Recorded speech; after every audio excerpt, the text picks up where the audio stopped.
இந்த கிராமத்து வாழ்க்கைன்னு சொல்லுவாங்க பார்த்தீங்களா, ஊர்லலாம் வந்து டைமுக்கு தான் பஸ் வரும். அதாவது 1 மணின்ற பஸ்ஸு 1:15, 1:20க்கு வரும். 11 மணிக்கு ஒரு பஸ்ஸு நம்ம ஊர் பக்கம் வரும்.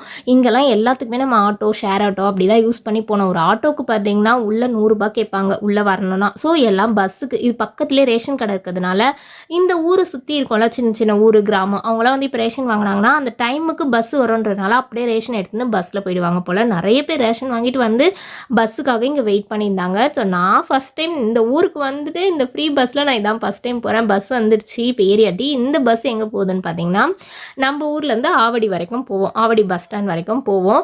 ஸோ இந்த மாரி ஃப்ரீயா டைமுக்கு வரோன்றத நம்ம டைம் நோட் பண்ணி வச்சிருந்தா கூட நம்ம யூஸ் பண்ணிக்கலாம். நெறைய பேர் இத யூஸ் பண்ண மாட்றாங்க. ஸோ இதுதான் நம்ம ஊர் பஸ் ஸ்டாண்டு. இந்த பஸ் ஸ்டாண்ட்ல ஒரு வாட்டியும் காய்கறி சந்தை சண்டே ஆனா போடுவாங்கன்னு நான் காமிச்சிருக்கேன்.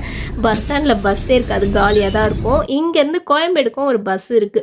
ஸோ நெக்ஸ்ட் டே பார்த்தீங்கன்னா, காலையிலேயே குழந்தைங்களுக்கு வந்து நம்மளுடைய லஞ்ச் ரொம்ப சிம்பிளா ஒரு லஞ்ச் தான். இன்னைக்கு வந்து குழந்தைங்களுக்கு வந்து இந்த ஃபுட் ஃபெஸ்டிவல் சொல்லுவாங்கல்ல, அந்த மாரி ஒண்ணு சொன்னா பாப்பா. சரின்னு ஃப்ரூட் சாலட் பண்ணலான்னு சொல்லிட்டு, அப்படியே தயிர் சாதத்தில மாதுளப்பழம்லாம் போட்டு ரெடி பண்ணிட்டு, எல்லா ஃப்ரூட்ஸும் ஆப்பிளு, கொய்யாப்பழம், மாதுளப்பழம், பப்பாளி பழம், அதுக்கு அடுத்து வந்து அம் இது என்ன பழம் அது டிராகன் ஃப்ரூட் எல்லாத்தையும் கட் பண்ணி மிக்ஸ் பண்ணி சாலட் மாரி குடுத்துட்டு, பட்டாணி வேக வச்சு குடுத்துருக்கேன். தயிர் சாதம் குடுத்துருக்கேன். இதான் இன்னைக்கு லஞ்ச். பிடிச்சிருக்கா ஃப்ரெண்ட்ஸ்? பாய்.